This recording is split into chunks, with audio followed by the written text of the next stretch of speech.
Here's a live one. All right. Jeff, Rudy, Eric, and Lonnie, the witnesses, recorded during the night at Lake Tahoe. Hi kids, welcome to Take No Prisoners. We're in, well, actually before I say where we're at, we're with the Swingin Demons here tonight, and we're in Lonnie's house. I would say Nikki too. Lonnie and Nikki. And Nikki's house. Which is, she's somewhere back there somewhere.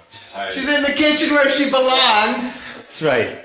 But let's in the bathroom. Oh, well, no, in the bathroom. Hold on, let's go. This is Lonnie. He plays drums, and let's go around and introduce everybody and tell a little bit what you do in a band. I'm Rudy, and I play the upright bass. Eric, guitar. JP, rhythm guitar, vocal. That's right. I do it all. And Louis Prima. And Louis here. Yeah. Bruce, Sam, and Keeley. We're in downtown Flint. We're in a great place. It's decorated beautifully. I'm going to take that picture before we leave. The client's house is knocking the car off the highway. Actually, I'll have your print made. Oh, yeah? That's from the Bill Haley album. Oh, really? Yeah. I'm totally into UFOs. But they're a rockabilly band, as you'll see in a couple of minutes. Some live footage we recorded at 4:32. But in the meantime, we're going to ask them how they got started and how long they've been together, and it's a basic band question kind of thing. Anybody that wants to... Now these two, because I think Eric and JP really got it rolling. They got it rolling, and they were. I'm fortunate enough that they got me involved with it. So these two. Yeah. Started about. They're brothers. Yeah. Actually, back in '94, summer of '94, we started doing the rockabilly thing, and then the Demons have been known as a group since January of last year, '95. Last year, yeah. 95, yeah. It was us three and another bass player, and then Rudy bought a bass last April. Believe it or not, we started out with a drum machine. That's the thing. He's working stuff out. Yeah, it was three, and we tried working some stuff there. This is the essential part of rockabilly, having creepers. They're a mutt. Yeah. But wingtips work. Wingtips also. You can buy these and you can be buried in these, right? Not for anybody else. Yeah. Where do you get shoes like that, by the way? Actually, I got these down at Incognito in Royal Oak. Oh, okay. I must have like a dozen pair of creepers that they're usually imported from England. Yeah. Yeah. So it's they're pretty cool. I mean, I don't need anything to my height. I mean, I'm already tall, and I can add 2 inches. And shirts and things like that. Because when you see them, I mean, every time they play live, there's a 50s look, and it's like thrift stores. Yeah. That work? Yeah. It's nice appeal. Yeah. there's some companies that are doing like repops of. That's the only reason why we have jobs, to support our thrift. Salvation, rummage sale, thrift fair. This is actually an old surf shirt from the 50s, an old Hawaiian shirt. And these are all around, just depending if you want to do the legwork. Let's show them the essential what really. You got tattoos or something? If you want to see. See, this is. Oh, yeah. Steve's definitely a tattoo. See, you got the Wildcat on the Flaming 8-Ball playing a Sun record on its claw, Pretty cool. Rudy's got the bass.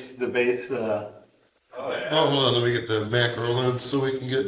We want people to see that in focus. There we go. There it is.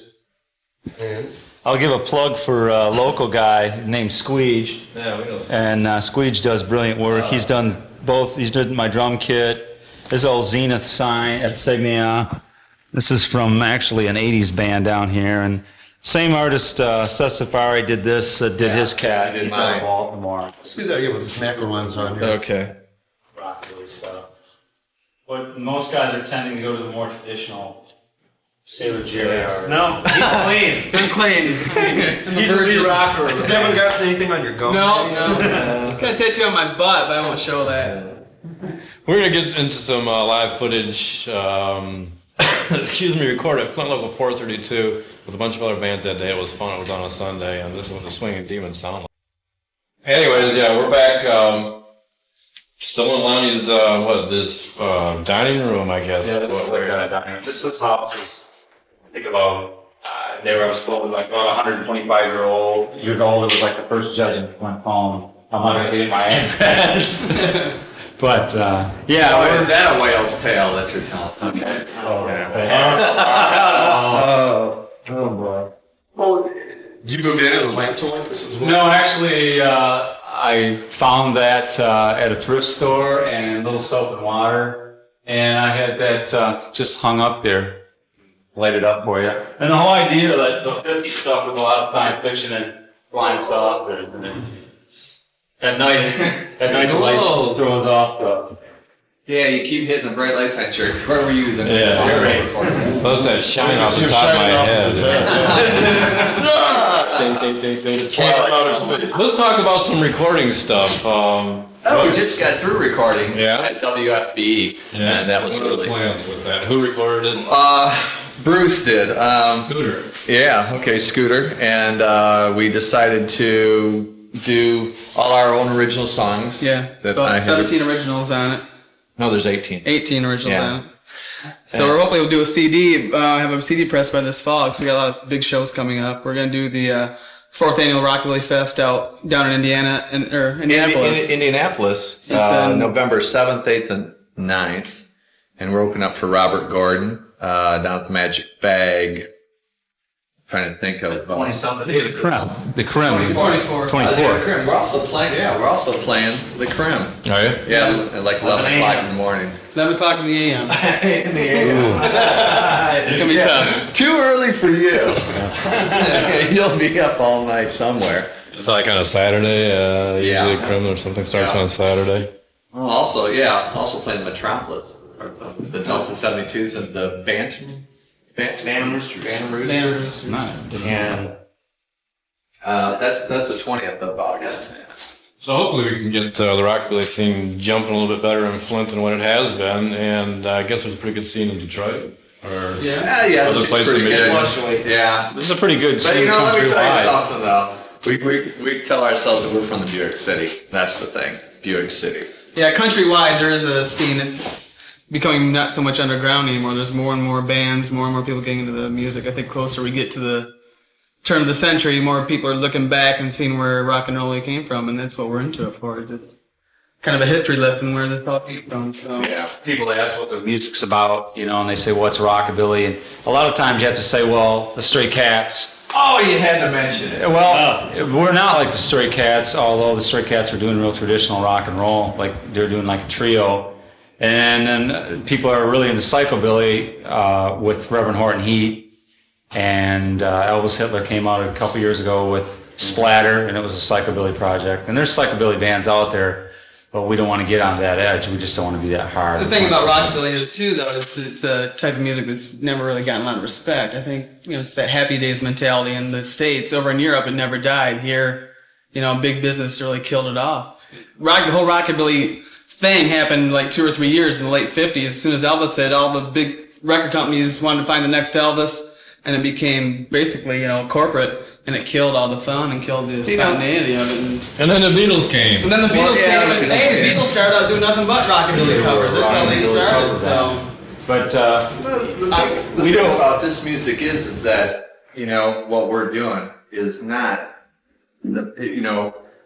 everyone says, oh, there's Elvis, and they always, hoot on us guys, and, Fonzie. yeah, Fonzie and stuff like that. But you gotta understand, though, that the rockabilly music is actually not the mainstream.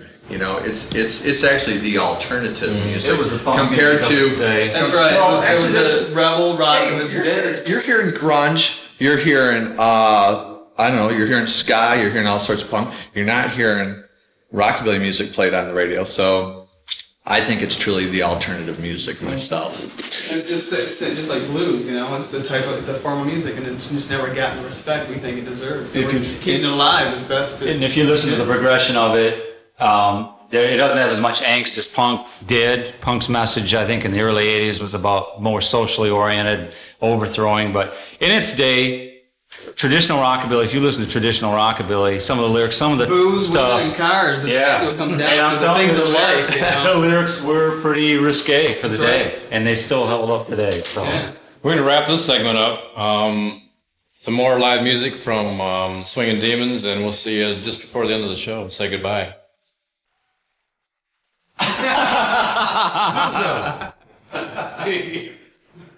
So I hope you liked what you heard and saw. They're talking about coming out with possibly a 7-inch with the stuff that they recorded with Scooter.